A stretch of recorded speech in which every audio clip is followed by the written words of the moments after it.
नमस्कार, आपका स्वागत है SB24 में। और ये जो रास्ता आप देख रहे हैं ये मुंडाली गांव में है। यह मुंडाली गांव का वो रास्ता है जो बाहर की तरफ जाता है, लेकिन यहाँ पर यह रास्ता आज तक नहीं बना है और सारा कच्चा पड़ा है और साइड में नाला भी है। और जो है लोग हैं वो बता रहे हैं कि यहाँ इसमें नाले में रोज़ गाय गिरती हैं और रोज़ किसी न किसी गाय की हड्डी टूटती है या मर जाती है। और जो प्रशासन है वो इस तरफ को बिल्कुल अनदेखी कर रहा है। यहाँ जो लोग हैं वो बहुत ज़्यादा परेशान हैं। इनसे बात करेंगे कि आपका घर यहाँ पर कितने समय से है, कितने सालों से, या अब भी बने हैं? यहाँ पर तो हम देखो, हमारा बचपन हमारा सारा ऐसे ही बीत गया। यहाँ पर जब भी बारिश पड़ जाती है गारा रहती है। हमने प्रधान से भी कई बार कह ली, ऊपर भी एप्लीकेशन लगा लिए, पर इस रास्ते की तरफ को कोई भी देखता नहीं है, कोई भी सुनवाई नहीं हो पा रही है। तो हम तो ये चाहते हैं कि हमारा ये रास्ता जल्द से जल्द बन जाए। इस नाले पर भी कोई भी वो नहीं होता है, इस पर कहीं भी दूर से दूर तक पट्टियाँ गिरी हुई हैं। इसमें रोज़ गाय गिरती हैं, उनकी टांग टूट जाती हैं। उन्हें निकलवाने के लिए हम संघर्ष करते हैं तो प्रशासन हमारा कोई भी साथ नहीं देता है। अगर आप इस रास्ते को देखेंगे, यहाँ जो जितने भी घर बने हुए हैं यह कोई 2-4 साल से यहाँ नहीं आए हैं।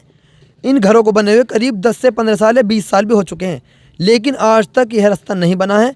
क्या ये लोग जो यहाँ पर रह रहे हैं वो वोट नहीं देते, या इस देश के नागरिक नहीं हैं, या वो सरकार को चलाने में या देश को आगे बढ़ाने में अपना योगदान नहीं देते? लेकिन जो ऊपर का प्रशासन है, ऊपर से पैसा आता है, लेकिन नीचे आते आते वो पैसा ख़त्म हो जाता है। और ये रास्ता ज़्यादा दूर का नहीं है, करीब 200 मीटर का ये रास्ता है। और इसे बनने में इतनी देरी हो रही है तो गाँवों में विकास कैसे होगा? वैसे तो हमारे जो यशस्वी प्रधानमंत्री हैं वो इस देश को विकसित बनाने की बात करते हैं, लेकिन जब तक ग्रामीण क्षेत्रों में ये काम नहीं होंगे, जब तक ग्रामीण क्षेत्रों में विकास पूरी तरह से नहीं होगा, तब तक विकसित भारत की बात बिल्कुल झूठी है।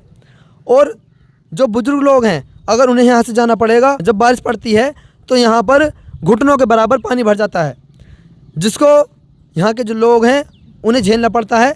और जो यहाँ के जितने भी लोकल के कर्मचारी हैं वो इसमें बहुत ज़्यादा लापरवाही कर रहे हैं। और ये जो नाला है इसमें भी भ्रष्टाचार है। यहाँ से लेकर वहाँ तक जितना भी नाला है ना तो ये सही से बना है, और इसे बने हुए करीब 2 या 3 साल ही हुए होंगे, लेकिन आज तक ये नाला भी पटा नहीं है। यहाँ पर ही जिनका घर है वो आए हुए हैं, जिन्होंने हमें बुलाया है, जिन्होंने अपनी समस्या के समाधान के लिए अपनी बात रखी है। और क्या क्या समस्या है जो इस रास्ते को लेकर हैं? देखो जी, रास्ते को लेकर तो ये जब हम पैदा हुए हमारी याद आई तो यहाँ इतना गड्ढा है। इस पर भराव भी हमने खुद ही चंदा इकट्ठा कर करके जो है ये भराव करवाया है इसमें, जब जाकर इतना सुधार आया इस पर। बाकी इस पर जब तक आपने कहीं एप्लीकेशन दी है आज तक? प्रधान के दौरे जाओ, प्रधान तो ये कह देता है कि हमने तो वोट खरीद दिए। अब बताओ, अगर हम वोट उसे देंगे तो प्रधान तो कहते हैं वोट खरीद दिया, तो हम फिर किसके दौरे जाएं इस रास्ते को बनवाने के लिए?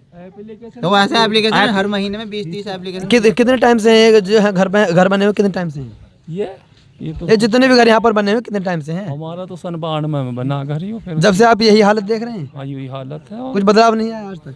क्या बदलाव है? जो प्रतिनिधि हैं उनसे आपने बात रखी कभी अपनी? हमने खूब रखी है, मंजूर के दौरे पे गए, वहाँ भी एप्लीकेशन दे रखी। जो इस वक्त सपा के विधायक हैं शायद मंजूर, उनसे बात रखी? उनसे भी बात रखी। तो क्या कहा उन्होंने? उन्होंने कह दी करवा देंगे। हम 10-12 आदमी गए हुए। कब गए थे, कितने दिन हो गए? हो गए होंगे कुछ 3-4 महीने करीब। जब से कोई नहीं आया इस तरफ को? आज तक कोई आया ही ना है। हाँ, अरुण गोयल जी के सांसद जी के दौरे भी गए हुए हैं, उनसे भी एप्लीकेशन लगी हुई है, उनके दौरे भी। पर इस रास्ते की तरफ को कोई भी देखता नहीं है, ना प्रधान आता है ना कोई आता है। ये पटवारी साहब के दौरे भी गए हैं इनके, ये जो हैंगे ब्लॉक में जो बैठते हैं वे आते हैं, बस देख कर चले जाते हैं, कोई कार्रवाई नहीं होती है।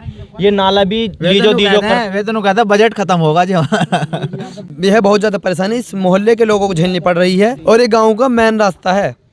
लेकिन ज़्यादातर हम देख रहे हैं, हम भी ग्रामीण क्षेत्रों में घूमते हैं, हम भी वीडियो बनाने जाते हैं, तो देखते हैं कि ग्रामीण क्षेत्रों में इतना विकास नहीं हो रहा जितना सरकार दावा करती है। क्योंकि ऊपर से तो पैसा बहुत आता है, लेकिन नीचे आते आते वो कहीं ना कहीं बढ़ जाता है और ख़त्म हो जाता है, भ्रष्टाचार की भेंट चढ़ जाता है। तो सरकार को निचले स्तर पर भी देखना चाहिए और ग्रामीण क्षेत्रों में विकास को आगे बढ़ाना चाहिए। धन्यवाद।